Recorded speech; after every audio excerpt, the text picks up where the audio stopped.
Hello everyone, स्वागत है आपका आपके प्यारे से यूट्यूब चैनल एब्जॉर्ब क्लासेस में। तो आज के इस वीडियो में हम लोग 12th क्लास के हिंदी का चैप्टर नंबर 5 रोज कहानी को पढ़ने वाले हैं। रोज कहानी के लेखक अज्ञ जी हैं और अज्ञ जी का पूरा नाम सच्चिदानंद हीरानंद वात्स्यायन अज्ञ है। तो इस चैप्टर में हम आपको लेखक परिचय और सारांश बताएंगे। अगर आप लेखक परिचय और सारांश को अच्छी तरीके से देख लेते हैं तो इस चैप्टर से पूछे जाने वाला हर एक ऑब्जेक्टिव क्वेश्चन आपसे बनने वाला है। तो चलिए बिना समय को गवाए सभी चीज़ को जानते हैं। तो यहाँ पर जो रचना हुआ है रोज कहानी का वह अज्ञ जी के द्वारा। तो रोज कहानी का पहले नाम जो था ना वह गैंग्रीन था। तो गैंग्रीन का क्या मतलब होता है? तो गैंग्रीन उस समय का एक बीमारी था जो कांटा चुभने के वजह से हो जाया करता था। जैसे कोई जंग लगा हुआ कांटी हो गया तो वो चुभने से हो जाता था, जिसे आप टेटनस भी कहते होंगे। तो उस तरह के बीमारी को ही गैंग्रीन कहा जाता था, जो इस कहानी का पहले शीर्षक था, लेकिन अब नहीं है, अब इसे रोज कर दिया गया है। तो ये हो गया। उसमें जो है ना मालती के पति डॉक्टर थे तो वो भी इस चीज़ का इलाज करते थे, तो इस कारण से इसमें चर्चा हुआ है। और चलिए पहले अज्ञ जी के जीवन परिचय के बारे में जानते हैं। तो अज्ञ जी का जन्म 7 मार्च 1911 ईस्वी को हुआ था। कहाँ पर हुआ था? तो उत्तर प्रदेश के कुशीनगर के कसैया में हुआ था इनका जन्म।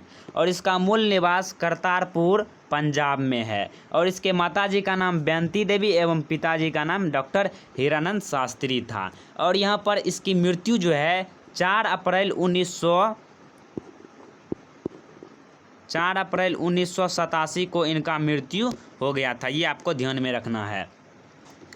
और इसके बाद इसमें देखिए एक बात हम आपको बताना चाहेंगे कि आप लोग 10th क्लास में भी पढ़े होंगे। इसका एक था हिरोशिमा चैप्टर। तो हिरोशिमा चैप्टर भी अज्ञ जी के द्वारा ही लिखा गया था, वो भी आप शायद पढ़े होंगे। तो इसमें जो है ना हम कहानी पढ़ने वाले हैं। तो अब इसकी प्रमुख रचना की बात करते हैं तो ये तार सप्तक के संपादक भी रह चुके हैं, संपादक हैं। और ये प्रयोगवाद से संबंधित हैं। और इसकी प्रमुख रचना में नदी के द्वीप, अपने अपने अजनबी, उत्तर प्रियदर्शी इसका प्रमुख नाटक है। और हरी घास पर क्षण भर इनका प्रमुख रचना है। और एक रचना और है कि कितनी बार कितनी नाव, इस पर ही ज्ञानपीठ पुरस्कार भी प्राप्त हुआ था। तो ये हो गया इसका जीवन परिचय। अब चलते हैं इस लेखक का सारांश जानते हैं और इस पाठ का भी सारांश जानेंगे।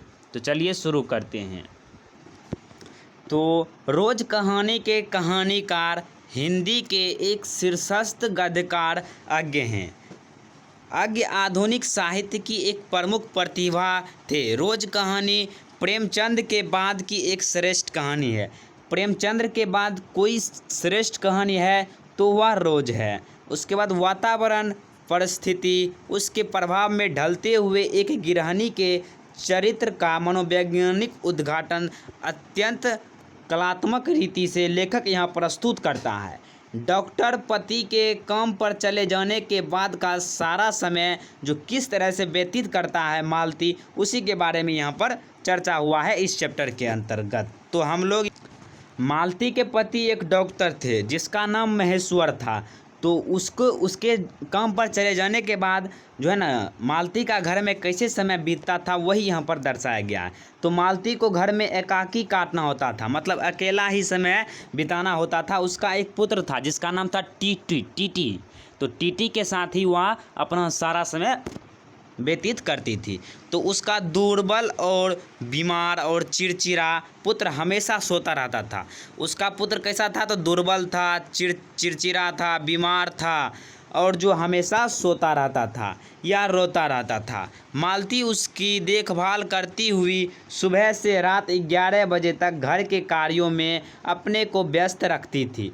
उसका जीवन ऊब और उदासी के बीच यंत्रवत चल रहा था। एकदम उसका जीवन में कोई रस ही नहीं था, उदासी जीवन था। किसी तरह के मनोविद उल्लास उसके जीवन में नहीं रह गए। जैसे वह अपने जीवन का भार ढोने में घुल रही हो। मतलब वो अपने जीवन का भार ढोने में, सभी कार्यों को करने में, अकेला जीवन व्यतीत करने में उसको लग रहा था कि हम तो घुल रहे हैं। प्रसंगवश मध्यवर्गीय भारतीय समाज में घरेलू स्त्री के जीवन और मनोदशा पर लेखक अपनी सहानुभूति पूर्ण मानवीय दृष्टि केंद्रित करता है।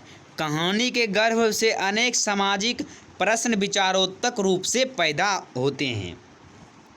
रोज अग की सर्वाधिक चर्चित कहानी है।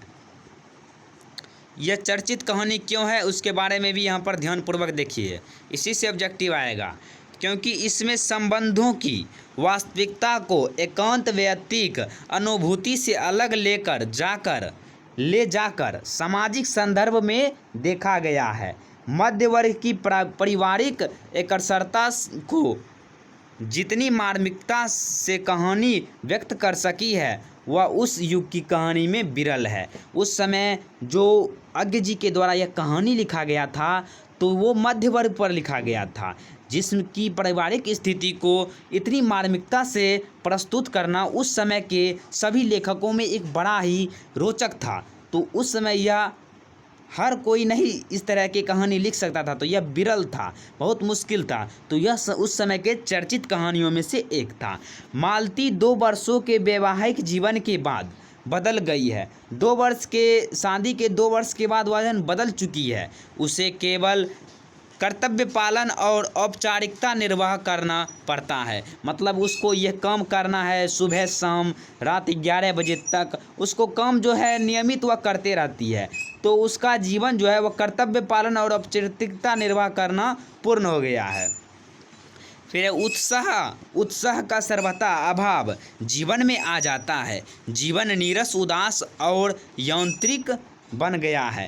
पति महेश्वर, यहाँ पर उसके पति जी का नाम महेश्वर था, तो पति महेश्वर अपनी डॉक्टरी कार्य में व्यस्त है। उसे रोज ऑपरेशन करना पड़ता है। प्यार 2 वर्ष के बाद ठंडा पड़ जाता है।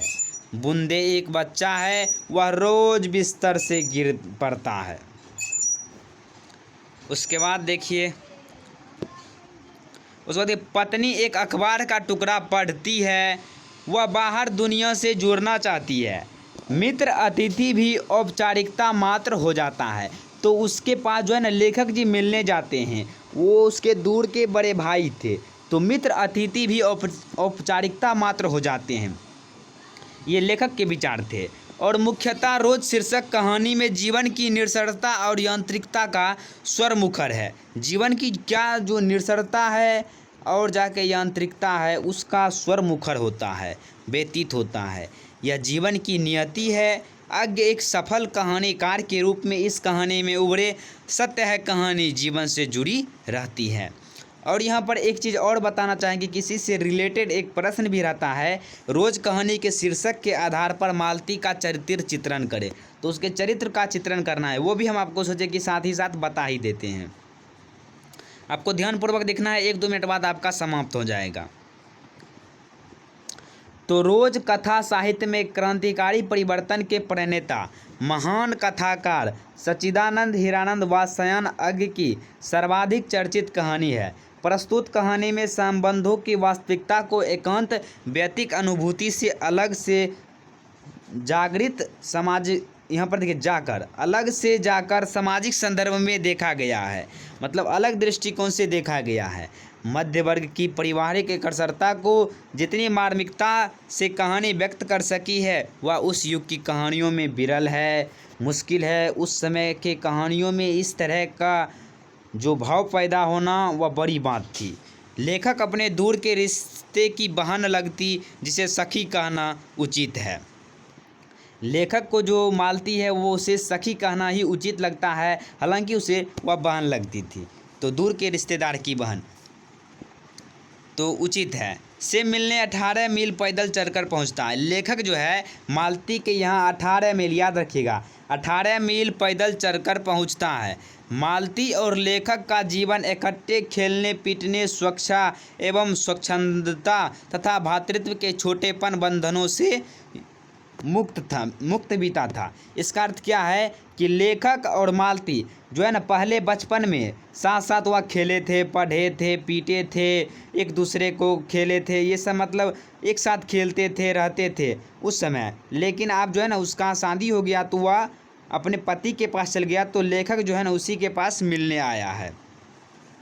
आज मालती विवाहित हैं और एक बच्चे की माँ भी हैं।